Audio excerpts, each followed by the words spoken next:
Well, I'm off to a late start today.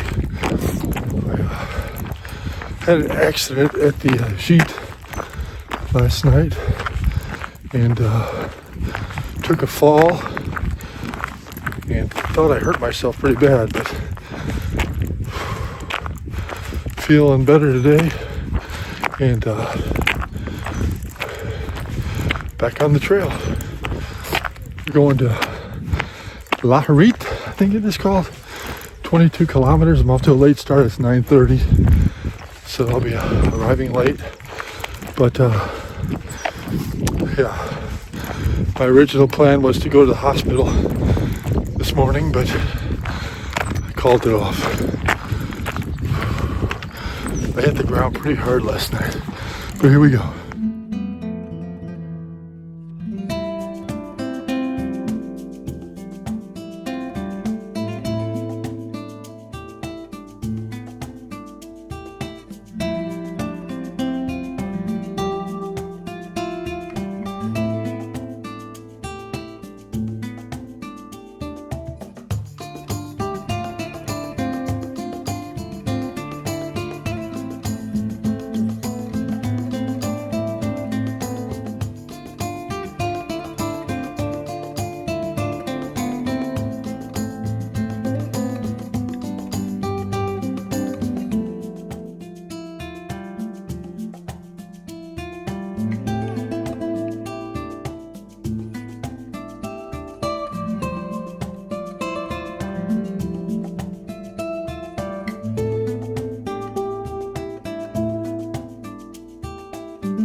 Thought for a second I had a river crossing, but there's the bridge.